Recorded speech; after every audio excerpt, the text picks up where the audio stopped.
Hello दोस्तों, क्या हाल है। आज तारीख 12 जुलाई 2026 है। आज हम देश दुनिया की तमाम बड़ी खबरों पर नजर डालते हैं।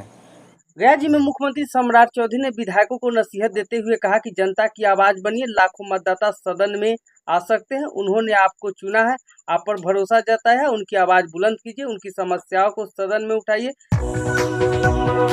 मुख्यमंत्री सम्राट चौधरी हाजीपुर से पटना लौटते वक्त उनका हेलीकॉप्टर 7 मिनट तक हवा में लड़खड़ाता रहा।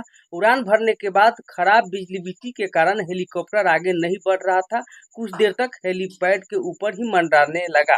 अधिकारी के मुताबिक खराब मौसम की वजह से पायलट को आगे का लोकेशन स्पष्ट नहीं दिखाई दे रहा था। इसी कारण हेलीकॉप्टर कुछ देर तक हवा में होल्ड करना पड़ा। भोजपुर के बिलौटी गांव में 17 जून को हुए भरत भूषण तिवारी एनकाउंटर मामले में न्यायिक जांच तेज हो गई है। न्यायिक आयोग के अध्यक्ष शनिवार को भरत तिवारी के मां आशा देवी और पिता काशीनाथ तिवारी के अलावा दोनों भाई और भाभी को बयान दर्ज करने के लिए बुलाया था, लेकिन बयान दर्ज करवाने माता पिता पहुंचे, भरत तिवारी के दोनों भाई और भाभी नहीं पहुंचे। बांका में डबल मर्डर केस में शूटर के साथ पुलिस की मुठभेड़ हुई। इस दौरान आरोपी सचिन सिंह के पैर में गोली लगी। पुलिस कस्टडी के इलाज के लिए भागलपुर जवाहरलाल नेहरू चिकित्सालय महाविद्यालय में भर्ती कराया गया। आरोपी पुलिस की टीम पर फायरिंग कर भागने का प्रयास किया था। ओडिशा के बलसोर जिले में तुगरिया बाजार में फिल्मी तरीके से एटीएम लूटने का घटना सामने आई है। 3 से 4 बदमाशों ने शुक्रवार को करीब 2 बजे रात काले रंग की महिंद्रा थार से इंडिया नंबर 1 एटीएम का कियोस्क आया। उन्होंने कियोस्को का दरवाजा तोड़ और एटीएम को रस्सी से बांधकर उखाड़ दिया। संसद की संयुक्त समिति जेपीसी की कोशिश कर रही है कि 2029 के लोकसभा चुनाव में वन नेशन वन इलेक्शन लागू हो सके। समिति के अध्यक्ष पीवी चौधरी के मुताबिक अब तक चर्चा में शामिल लगभग 99% नागरिक और संगठनों ने इसका समर्थन किया है। प्रधानमंत्री नरेंद्र मोदी ने शनिवार को न्यूजीलैंड के ऑकलैंड में भारतीय समुदाय को संबोधित किया। इस दौरान पीएम ने करीब 3 दशक पुराना किस्सा सुनाया। पीएम ने कहा कि 25 से 30 साल पहले जब मैं किसी की सरकार का हिस्सा नहीं था, तब मुझे यहाँ आने का मौका मिला था। उस समय मुझे किसी ने 3 गिफ्ट दी जो मैं भारत लेकर गया था, एक मफलर, दूसरा कैंप और तीसरा एक सेट दस्ताना। उसमें से एक चीज अभी मैं इस कार्यक्रम में लेकर आया हूँ।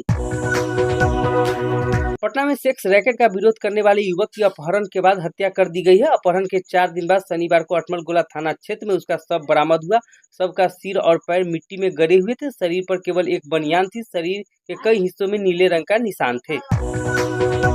देश के अधिकांश राज्यों में मानसून सक्रिय है। कई क्षेत्रों में हल्की मध्यम बारिश हो रही है, जबकि कुछ जगहों पर भारी बारिश का संभावना है। मौसम विभाग ने लोगों को सतर्क रहने और मौसम संबंधी सलाह का पालन करने की अपील की है।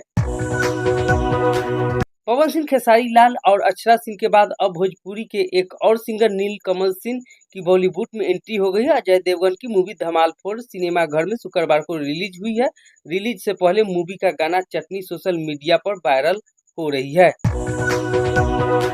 पाकिस्तान सरकार ने पेट्रोल के दाम में 13 रुपये 18 पैसे प्रति लीटर और हाई स्पीड डीजल में 13 रुपये 80 पैसे प्रति लीटर की बढ़ोतरी की है। इस बढ़ोतरी के बाद पाकिस्तान के 1 लीटर पेट्रोल की कीमत 310 रुपये 71 पैसे है और हाई स्पीड डीजल की कीमत 323 रुपये प्रति लीटर हो गई है।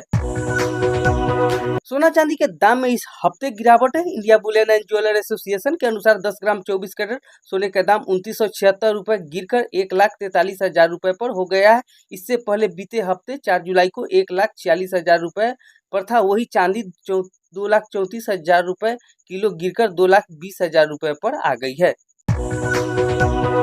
भारतीय रेलवे ने 15 जुलाई को आईआरसीटीसी वेबसाइट का नया बीटा वर्जन लॉन्च करने जा रही है। इस अपडेट पोर्टल में ट्रेन टिकट बुकिंग के लिए कैप्चा और पॉपअप्स का ऑप्शन हटा दिया है। इससे पहले ऑनलाइन टिकट बुकिंग पहले से आसान हो जाएगी, साथ ही समय भी कम लगेगा। ईरान के नए सुप्रीम लीडर मुश्तबा खामनेई ने अपने पिता आयतुल्ला अली खामनेई की अंतिम संस्कार के बाद पहली बार संदेश जारी किया। अल जजीरा के मुताबिक उन्होंने कहा कि मैं अपने पिता बेगुनाह खून का बदला जरूर लूंगा, यही हमारी देश की इच्छा है।